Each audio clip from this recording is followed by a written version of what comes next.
मेरा नाम DK Singh AD Mother Yoga Centre की तरफ से मैं आज आपको कुछ छोटे से टॉपिक्स पर बात करते हुए नजर आ रहा हूँ। मेरा आज का जो टॉपिक है वो है सक्सेस, सफलता। इसमें हम बात करेंगे कामयाबी के उपाय के बारे में कि लोग कैसे कामयाब होते हैं, उससे कौन कौन से नियम और उसूल होते हैं, इसकी जानकारी हम इस टॉपिक के अंतर्गत जानेंगे। सफलता सिर्फ एक संयोग की बात नहीं है, यह तो वह हमारे नजरिए का नतीजा होता है और अपना नजरिया हम खुद चुन सकते हैं। इसलिए सफलता चुनाव की बात है, यह तुर्की की बात नहीं है। जब हमारा चुनाव सही होता है और सही समय पर होता है तो हम सफल जल्दी हो पाते हैं।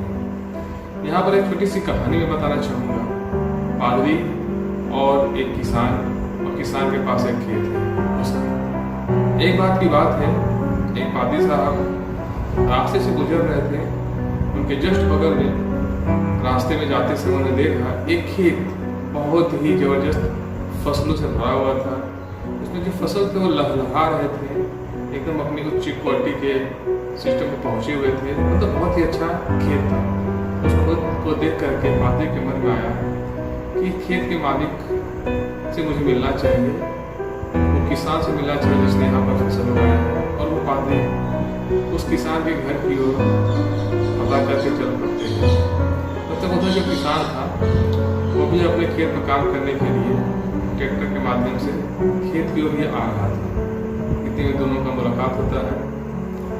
पादरी साहब किसान से बात करते हैं और उसको बताते हैं कि भगवान ने आपको यह जबरदस्त खेत तोहफे में दिया है, जिसका आपको भगवान का हमेशा एहसानमंद होना चाहिए। किसान एकदम बोला, जी पादरी साहब आप सही बोल रहे हैं, मुझे भगवान पर पूरी तरह से विश्वास है और मैं भगवान का हमेशा एहसानमंद रहूँगा, उसने मुझे इतनी बेहतरीन खेत दिया है। लेकिन यहाँ पर एक मैं बात करना चाहूँगा कि इस खेत को आपको उस वक्त देखना चाहिए था जब भगवान इसे अपने हाथ में खुद रखे हुए थे, मतलब जब किसान उसको काम नहीं किया था। जिस कहानी से हमें सबक मिलता है कि भगवान हमें समान मात्रा में साधन उपलब्ध कराते हैं जिसके माध्यम से लोग सफल हो सकते हैं। मतलब सफलता सिर्फ और सिर्फ उस बंदे के हाथों पर डिपेंड करता है जिसके पास वो खेत होता है। यानी हर सभी के पास भगवान ने वो समुचित साधन संसाधन दिए हुए हैं जिसके माध्यम से आप सफल हो सकते हैं। लेकिन सफलता आपके हाथों में है, आप ही को मेहनत करना होगा। अगर आप उस सफलता के रास्ते पर चलते हैं तो आपकी भी खेत जो होती है वो लहलहाने लगेगी।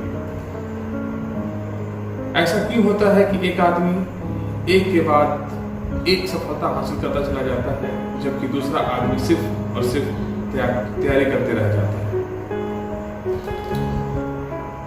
एक व्यक्ति जिंदगी में एक के बाद एक दूसरी मुसीबतों का सामना करते हुए अपने लक्ष्य को हासिल करता चला जाता है, जबकि एक दूसरा व्यक्ति सिर्फ संघर्ष ही करता रह जाता है और कभी सफल नहीं हो पाता है, कहीं अब पहुंच नहीं पाता है।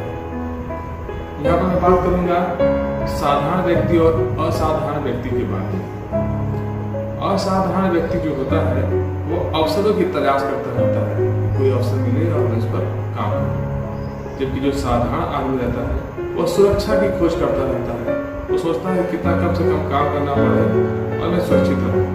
तो असाधारण का आदमी अवसर ढूंढते रहते हैं, जबकि साधारण आदमी सुरक्षा ढूंढते रहते हैं। इस प्रकार से असाधारण और साधारण में आप डिफरेंस समझ सकते हैं। हमें एक बात समझने की जरूरत है कि हम अपना ध्यान उन चीजों पर लगाएं जो हमें चाहिए। हमें ध्यान ऐसी चीजों पर नहीं लगाना चाहिए जो हमें नहीं चाहिए। यहाँ पर एक सवाल आता है कि सफलता है क्या। यहाँ पर एक विषय दूंगा सफलता का। पहले समझिए सवाल कि आखिर सफलता है क्या। तो हमें सफलता की जानकारी हमारे इतिहास के कुछ सीखे हुए बातों से जानना चाहिए। जब हम सफल व्यक्तियों की जीवनी पर नजर डालते हैं तो हमें पता चलता है कि सफलता व्यक्तियों में मिलते जुलते कुछ खास गुणों और टेक्नोलॉजी के द्वारा होता है, चाहे वो किसी भी की क्यों ना हो। इसलिए अगर हमें उन उसूलों, उन मिलते जुलते नियमों के बारे में, गुणों के बारे में जानकारी हो जाता है और हम उस नियमों, जानकारी और उसूलों का अपने जीवन में उपयोग करना स्टार्ट कर देते हैं, तो हमें भी सफलता जल्दी से जल्दी मिल जाता है। सफलता कोई अजूबा नहीं है, यह तो सिर्फ कुछ बुनियादी उसूलों, नियमों का लगातार पालन करने का नतीजा होता है। अब यहाँ पर परिभाषा देना चाहेंगे कि सफलता होता क्या है। तो कुछ लोगों के लिए सफलता का मतलब सिर्फ पैसा या दौलत कमाना होता है, जबकि कुछ लोगों के लिए सफलता नाम कमाना हो सकता है। कुछ लोगों के लिए सफलता अच्छी सेहत हो सकती है, कुछ लोगों के लिए सफलता अच्छा परिवार हो सकता है, कुछ लोगों के लिए सफलता जीवन में खुशी हो सकती है और कुछ लोगों के लिए सफलता दिलो दिमाग का चैन हो सकता है। इस प्रकार से आप देख रहे हैं कि सफलता अलग अलग लोगों के लिए अलग अलग मायने रखती है। यहाँ पर परिभाषित करना चाहेंगे सफलता को, एक सिंपल सा परिभाषा जो जानकारी हुई है वो परिभाषा है मूल्यवान लक्ष्य की लगातार प्राप्ति का नाम ही सफलता है। इस लाइन में हमें 3 जो शब्द मिले हैं उस पर ध्यान देना चाहिए, तभी हम सफलता को बहुत अच्छी तरह से समझ पाएंगे। पहला पॉइंट यहाँ पर है लगातार। लगातार का मतलब होता है सफलता एक सफर है, सफलता एक कभी खत्म न होने वाला सिलसिला है। मतलब हमारे पास पहले एक गोल, एक टारगेट, एक लक्ष्य आता है। जब उसको हम हासिल कर लेते हैं, जैसे ही पहले को हासिल करते हैं वैसे दूसरा एक लक्ष्य या गोल हमारे सामने आ जाता है, फिर उसको हासिल करते हैं तो तीसरा आ जाता है। इस प्रकार से लगातार हम अपने गोल को, अपने लक्ष्य को, टारगेट को जो अचीव करते चले जाते हैं, तो ये क्रम लगातार हो जाता है। दूसरी शब्द आती है प्राप्ति। प्राप्ति का मतलब होता है जब एक गोल को आप कंप्लीट करते हैं, टारगेट को कंप्लीट करते हैं, लक्ष्य को आप कंप्लीट करते हैं, तो दूसरा आता है, फिर तीसरा आता है। इस प्रकार से आप एक तजुर्बा हासिल करते चले जाते हैं सफलता अपने लक्ष्य में पाने से। तो प्राप्ति मतलब होता है तजुर्बा और एक्सपीरियंस। जितना ज़्यादा आप लक्ष्यों को कंप्लीट कर पाते हैं, उतना ज़्यादा आपके पास एक्सपीरियंस, तजुर्बा और अनुभव होता चला जाता है और अगला जो आपके पास गोल होता है उसको पाने में बड़ा ही योगदान देता है। तीसरा शब्द है मूल्यवान। मूल्यवान का मतलब होता है पूर्णता और संतोष देने वाला लक्ष्य और गोल होना चाहिए।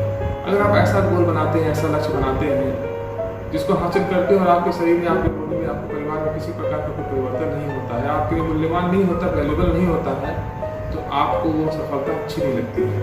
तो हमें सफल होने के लिए एक मूल्यवान ऐसा गोल बनाना चाहिए जो पूर्णता हासिल कराए हमें, और जब उसे हम प्राप्त कर लेते हैं तो हमें संतोष प्राप्त होता है। इस प्रकार से ये सफलता का टॉपिक मैं आज कंप्लीट करता हूँ। इसके बाद नेक्स्ट वीडियो में इसकी अगली कड़ी के साथ प्रस्तुत होगा।